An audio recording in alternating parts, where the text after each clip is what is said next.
Halo adik-adik,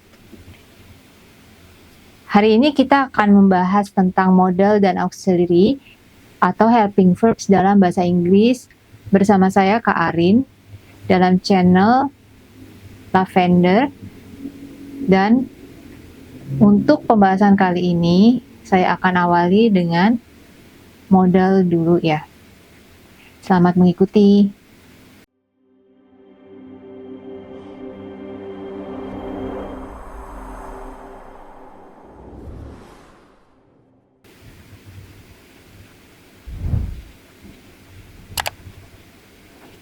Apa yang dimaksud dengan modal? Modal adalah kata-kata yang dalam kalimat berfungsi sebagai kata kerja pembantu dan memberikan arti tambahan. Contohnya, can, could, shall, should, will, must, may, might,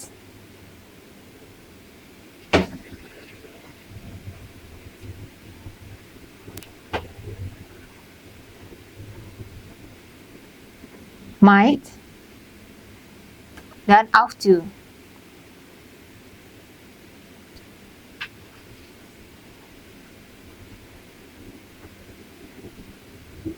Contoh kalimatnya ialah 1. I can eat a whole cake. Modal can berarti kemampuan. 2. I should drink more proteins.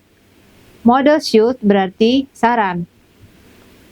I should not eat many carbohydrates.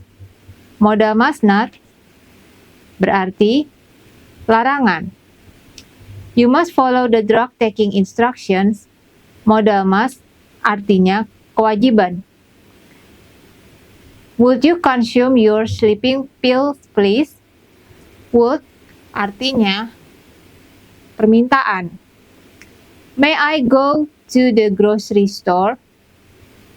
May artinya izin atau permission. Modal verbs. Modal verbs juga diketahui sebagai auxiliary verbs. Beberapa orang mengatakan modal itu auxiliary juga, tetapi hanya beberapa modal yang termasuk auxiliary.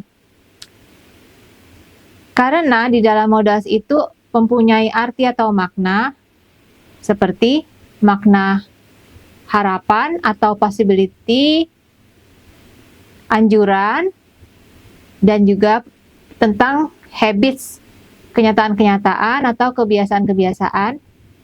Maka modal dan auxiliary ini bisa berbeda. Kata-kata yang saya singgung barusan merupakan modal, yaitu ability untuk can dan could,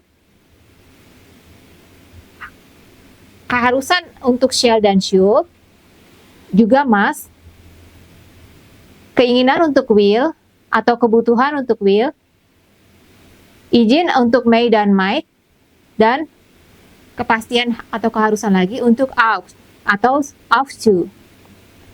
Ya, agak jarang orang mengatakan ought to, tapi beberapa dipakai. Oke, kita lanjut.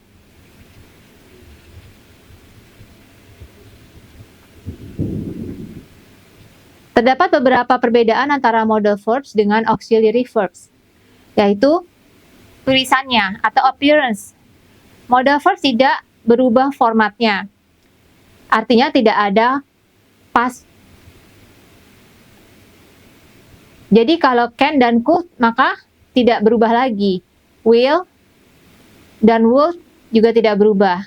Tapi kalau auxiliary verbs tergantung kepada tenses yang digunakan. Misalnya, be untuk kata dasarnya atau bentuknya yang bentuk asli is atau am atau are dapat menjadi was, were, dan untuk have bisa menjadi had, dan untuk Do bisa menjadi do atau does atau did. Yang kedua, sambungannya. Modal verbs tidak ada kata awalan dan akhiran, sehingga bentuk dasar saja yang ada. Inflections. Modal verbs tidak memiliki kelanjutan, jadi tidak ada progresnya, jadi tidak diikuti oleh ing, ed maupun s form. Keempat adalah sequence. Urutannya modals dulu baru kata kerja, dan kata kerja itu selalu kata kerja dasar.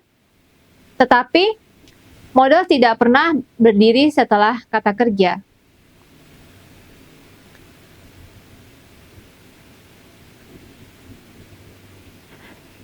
To be verbs, to do verbs, dan to have verbs adalah auxiliary verbs, bukan modals. Modals digunakan untuk tujuan komunikasi. Misalkan possibility, advice, offer, ability and talking habits, atau necessity. Berikut ini, pengertian atau fungsi yang terkandung dalam macam-macam modal.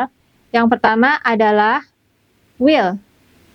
Kata will menyatakan pekerjaan itu dilakukan sampai waktu yang akan datang atau tak hingga.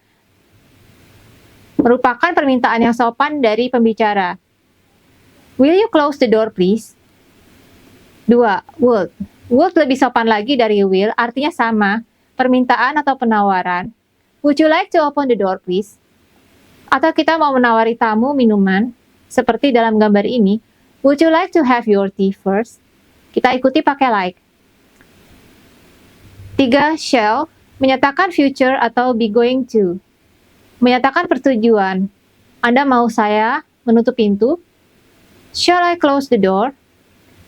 Menyatakan keputusan atau decision yang harus dilaksanakan. Contohnya, you shall close the door now.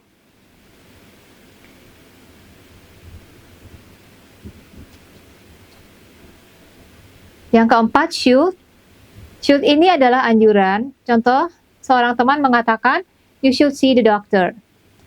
Atau menyatakan kewajiban, ought to. Hal-hal yang umum harus dilakukan. Seperti seorang anak diberitahu oleh yang lebih tua, everyone should respect his parents. Everyone ought to respect his parents. You ought to know about these rules. Kamu harus tahu tentang aturan-aturan ini. 5. Can. Kita paling sering mengatakan can ya, karena ini paling basic, paling mudah. He can swim. You can go home now. Baik. Modal yang ke-7. Modal yang ke-6 dan ke-7. Could. Could ini merupakan bentuk past ability yang menyatakan kemampuan, contohnya he could swim. 7. May. Meminta izin atau permission, menyatakan kemungkinan atau possibility, seperti it may rain this afternoon, dan harapan seperti may you get well. 8. Might. Might ini bentuknya kemungkinan besar, mirip dengan may, hanya untuk yang might lebih pasti atau lebih yakin. Atau juga sudah menyatakan saya perlu sesuatu. Misalnya, I might need some medicine. Saya perlu obat. Jadi, karena sangat membutuhkan, dia mengatakan might dibandingkan mengatakan mungkin ya. Mungkin saya perlu obat. Tapi ini karena kuat, maka dia mengatakan I might need some medicine. Kemudian, modal must adalah keharusan.